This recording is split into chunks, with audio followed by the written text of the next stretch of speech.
Hey guys, welcome back to the channel, The Chess Theoretician, and I am here back again with another episode of Weekly Chess Review, which is your one-stop destination for all your chess news in one go.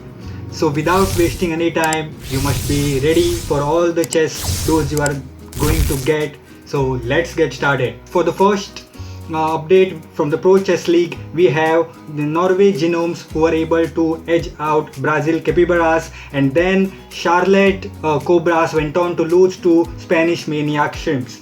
Now, Brazil Capybaras just lost to Norway Genomes by a small margin, but the shocking thing was that the Norway Genomes were able to make a comeback after losing the first two rounds. So that is a huge thing because the first round went to the Brazil Capybaras for 2.5 to 1.5. Then the second round also went to the Brazil Capybaras with 2.5 to 1.5. But in the third round, the Norway Genomes were able to make a strong comeback by winning that round 1-3. And then also the final round, they were able to win by a margin of 1.5 to 2.5, thereby winning the game. In the second matchup of the day of Charlotte Cobras versus Spanish Maniac Shrimps, the round 1 actually went to the Spanish Maniac Shrimps with a score of 1.5 to 2.5. Then they won the round 2 as well with a score of 1 to 3. Then third round was actually a tie with 2-2, and then in the fourth round the score line actually went all in favor of Spanish Maniac Shrimps with 3.5 to 0.5, and they were completely able to decimate Charlotte Cobras. Now this is not a very surprising result because Spanish Maniac Shrimps have 2600 plus players on 3 boards, so this was quite obvious from that part. But if we now move on to the second day of the week 3, we had two exciting matchups between Levito Chess Wizards versus Indian Yogis and Garden State Passers versus the Magnus Carlsen's team's Canadian Chess Brass. Now in the first match, the Yogis were able to outclass the Levito Chess Wizard with a score of 9.5 to 6.5. In the second matchup, the Chess Brass just managed to beat their counterparts with a score of 8.5 to 7.5. Now Indian Yogis actually with this became the first team to actually qualify for the playoffs after they beat Levito Chess Wizards, and Magnus Carlsen just continued his dominating run in the second match, gaining 4 out of 4. In the first game, the duo of Prag and Vaishali were actually crucial for Indian Yogis because Prag scored 3 out of 4 and then Vaishali scored 2 out of 4. In the first round, it was a 2-2 draw with Prag beating Gunina and Paravian beating Vaishali from Levito side. The round 2 actually went to the Yogis because it was 1 point for Levito Chess Wizard and 3 points for Yogis, with Paravian getting the win for Levito by beating Pranesh M. But Prag beat Lezavik and Nihal beat Gunina, and Vaishali actually managed to pull off one of the greatest upset of this tournament, I would say, by beating Daniil Dubois. Daniil Dubois actually missed a nice Zug, and Vaishali was able to capitalize on that and went on to win the match. In the round 3, again the Indian Yogis were able to get better of the Levito Chess Wizard with a score of 1.5 to 2.5, where Vaishali managed to beat Gunina. And in the round 4, it was a tie with 2-2, thereby Indian Yogis were able to score 9.5 points, and since they have won 3 matches in this third week of the Pro Chess League, they actually advanced to the playoffs. Remember that 2 top teams at the end of the week 3 get to go to the playoffs. So Indian Yogis are the first team to do so. On the second day, the second match was between Garden State Passers and Magnus Carlsen's team's Canadian Chess Brass. Now the Carlsen's score 4 out of 4 was of course the highlight of the match, but there were other players as well who contributed extremely well in this matchup. The first round was 2.5 to 1.5 for Garden State Passers, so actually Magnus Carlsen's team was trailing after the first round because in the first round Sam Savian and Botnik scored victories for Garden State Passers, and also Carissa Ip was actually very close to beating Magnus Carlsen, but she could not convert that position, and Magnus Carlsen was actually able to beat her from a minus position. That's what Magnus Carlsen usually does. And in the round 2, it was a 2-2 draw between the two teams, and in the third round the Canadian chess brass absolutely decimated the Garden State Passers with a score line of 0.5 to 3.5. Magnus himself scoring a win, then Ivan Saric scoring a win, and stunning victory by actually Olet on GM Abhimanyu Mishra, the youngest GM in the world.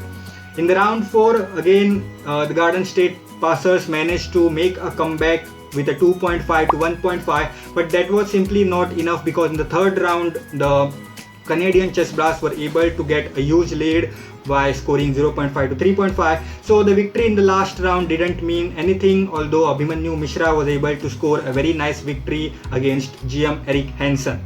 So moving on to the third day, we again had the Gotham Knights, the everyone's favorite team, going up against Shanghai Tigers. Now Shanghai Tigers themselves are a very good, formidable team that has the presence of players like Wei Yi, but the Gotham Knights were too strong for them because this match just ended in 3 rounds with Nakamura scoring 3 out of 3 and Fedosiev as well scoring 3 out of 3. The first round was 2-2 draw, but in the second round the Gotham Knights scored 3 points and Shanghai Tigers were able to score only 1 point thanks to the win of Nakamura over Zhu Yi, and Fedosiev was able to beat Low. Botnik actually took down the women's chess champion Zhu Wenjun, but in the third round it was absolute decimation for Shanghai Tigers because they lost 4-0 to Gotham Knights.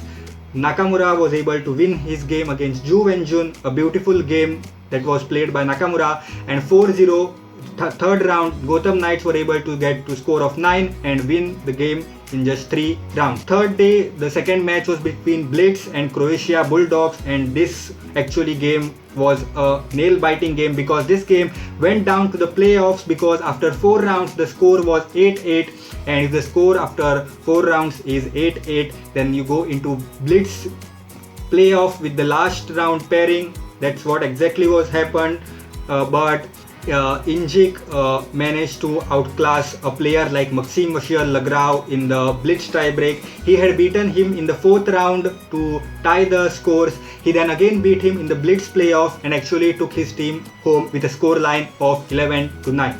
Now moving on to the Day 4, we had absolutely brilliant matches that were posed for us on the 4th day of the 3rd week because we had the team MGD1 going up against California Unicorns and St. Louis Archbishops were against Berlin Bears.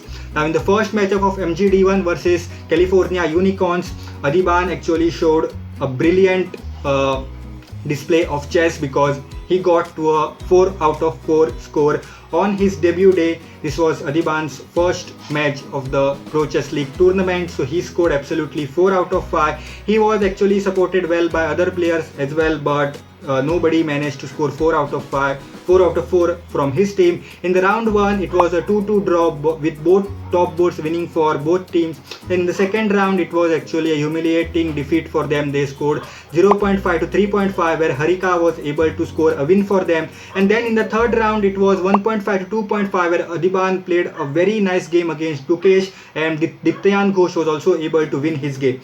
In the round 4, again, it was 2-2 draw, which meant that MGD1 team had got the necessary points they wanted. It was a fully decisive round. The 4th round, that was Gukesh was able to beat Arjun Erigaisi, but that was not enough as MGD1 went on to win the game. In the last match of this week's, that was Berlin Bears against the very strong St. Louis Archbishop. The St. Louis Archbishop was actually able to get better of the Berlin Bears with a score of 10.5 to 5.5. In the first round itself, the St. Louis Archbishop showed their true strength by absolutely decimating Berlin Bears with a score line of 0.5 to 3.5. In the round 2, then Caruana was able to get a win for himself, which pushed their score line to 1.5 to 2.5. The round 3 was 2-2 draw with all decisive games. Caruana actually in this round was served first loss of his tournament by Arik Barun. Then in the 4th round, again the St. Louis Archbishop were able to seal the match by scoring 1.5 to 2.5, with Nicolas Theodorou winning his match and thereby sealing the match win for St. Louis Archbishops. So that was the summary of this tournament for this week, and after all said and done, let me show you the standings for this week.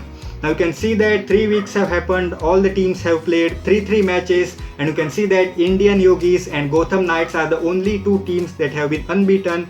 So these are the 2 teams that have qualified for the playoffs, because top 2 teams after the 3 weeks have been done and dusted qualify to the playoffs, whereas the bottom 2 teams actually will be eliminated, and now they will no longer be able to participate further in this tournament. So that is the Pro Chess League update that I had for you this week. Moving on to our next update. Since World Championship is coming close to us, and we know that Magnus Carlsen has decided to not compete in the World Championship, so this Magnus Carlsen is currently playing in the Norwegian Chess League. So he is playing the Norwegian Chess League. So these are going to be some of his last few games as a world champion. He was actually able to, he is playing for his club that is known by the name Offerspiel. 2 games have finished for Carlsen. He was able to win both the games. One was against an FM by the name Talasken, and second game was against his countryman John Ludwig Hammer. So he was on 2 out of 2 points, and today actually is his 3rd match against David Havel. Now against David Havel, he was actually able to draw the match. He was not able to beat David Havel. So Carlsen finishes with 2.5 out of 3, and possibly his last match was as not a world champion was against David Havel. So no longer will be playing as a world champion any classical games anymore, and this is his club, Offerspiel Chess Club, for which he played his last chess game as a world champion. Moving on. If you had seen my last week's episode on weekly chess review, you must have known that the Russian Chess Federation had put out a proposal to switch zone the Asian Chess Federation. And this week, on 1st of March, 29 ACF delegates, that is Asian Chess Federation delegates, voted in favor of transfer of zone at the Asian Chess Summit that happened in Abu Dhabi. So from now on, Russia is officially part of the, actually not Russia, but rather the Russian Chess Federation is officially part of the Asian Chess Federation, which means that they will be able to play in all the Asian Continental Championships, as well as this means that now the players can actually switch federations without having to pay any transfer fees. Now this decision has of course attracted a mixed opinions, wherein some that are there are in favor of this transfer, some are not in favor of this transfer, like Malcolm Penn, the vice president of the European Chess Federation, claimed that this is a very scandalous. Also Peter Heine Nielsen did not appreciate this change of federation that has occurred, but some of the Russian players or the Russian organization is very happy with this change. We will have to see how this pans out for the chess world, because this is a very crucial decision, as Russian Chess Federation is now part of the Asia zone.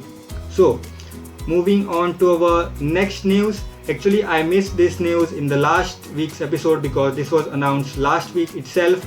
The Grand Chess Tour has been announced by St. Louis Chess Club. They conduct the Grand Chess Tour every year, and they have now announced this field that is there for this year's Grand Chess Tour. We have GM Alireza Firuza, GM Wesley So, GM Maxime Vachier-Lagrave, GM Ian Nepomniachtchi, GM Ding Liren, GM Anish Giri, GM Fabiano Caruana, GM Jan-Krzysztof Duda, and GM Richard Rapport. The criteria for the selection was actually players that finished in the top 3 position in the last year's Grand Chess Tour, as well as the remaining 6 positions were given based on the URS rating, the FIDE rating, the fair play of the players, as well as the fighting spirit of the players. So these are the tournaments that are going to happen under the Grand Chess Tour. We will first have the Superbet Chess Classic that will happen in Romania from May 4 to May 16th of 2023. Then we will have the Superbet Rapid and Blitz that will happen in Warsaw, Poland from May 19 to 26. Then we will have the Super United Rapid and Blitz that will happen in Zagreb, Croatia from July 3 to July 10. Then there will be St. Louis Rapid and Blitz from November 12 to November 19 that will happen in St. Louis. And then finally the GCT will end with Sinkfield Cup beginning on November 19 to December 3 in St. Louis, Missouri, USA. So the prize fund for this tournament is approximately 1.4 million, with majority of the going for classical tournaments and around $140,000 for the rapid and blitz tournament.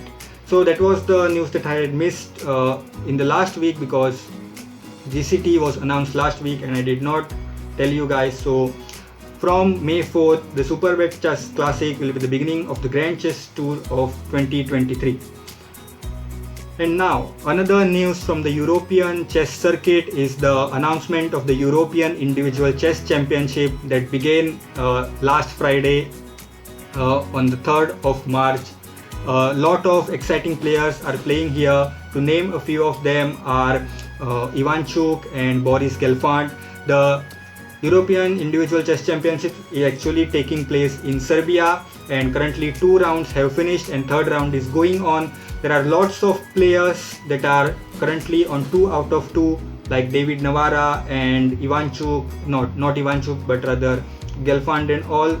A lot of players are there on 2 out of 2. Moving on to a next news. This is very special news for all the Hikaru Nakamura fans, because Hikaru Nakamura actually managed to add another feather to his cap by becoming the first player to win 50 Title Tuesdays ever in the history of the Title Tuesday, since the Title Tuesdays have been 11 rounds long. So earlier they were 9 rounds long, but since November 2020 they were shifted to 11 rounds.